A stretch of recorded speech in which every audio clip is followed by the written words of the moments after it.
All visitors to the Anam Kara Education Farm have to disinfect their shoes before touring the sprawling goat farm. The farm belongs to Theo Groot, who explains what it takes to rear goats. Many people think they can run a farm from a distance. I call them Nokia farmers. They give a call, how is the farm doing? Ah, fine, I'll come. You see, being a farmer means you have to be on the spot, you have to live on the farm. He adds that these goats indigenous in South Africa can be reared anywhere in Uganda. Well, the cooler regions like the west and around Mount Elgin are, in the terms of climate, more suitable. But I mean, here we are near Uganda, or near Kampala, and still you can keep those goats very well. The farm manager says there are 50 goats on the farm, but from two types of the animal. The white ones are the Sanan, and the brown ones, they are the token bags.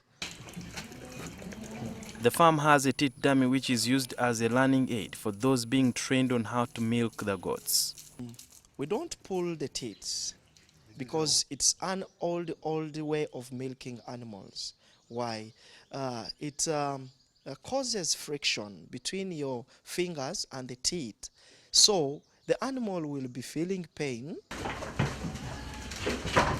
At about 7:30 every morning, the lactating goats are led into a compartment where they are milked as they eat. Before milking, a warm cloth is used to clean the teats. The dangers of not using a warm cloth could be that you can easily infect your milk, yeah?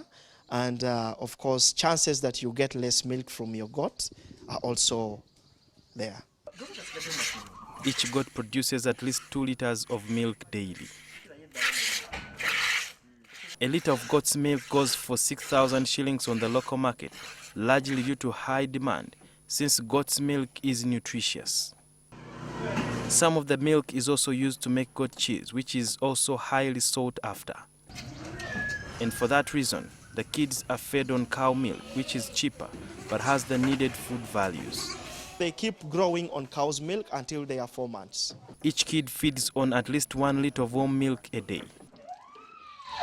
After milking the goats, iodine solution is used to wipe the teats, to disinfect them and prevent flies from causing contamination. Immediately when you finish milking the goat, the outlet is still open.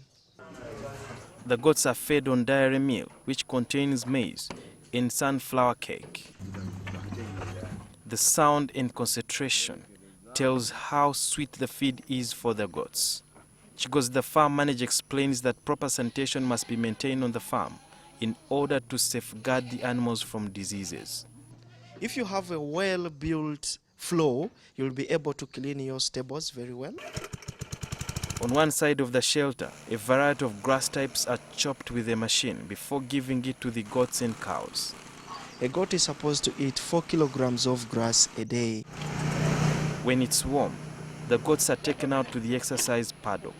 In the feed trough, the lower part of it is filled with dairy meal, which is a little bit dry and also sweet for the goats.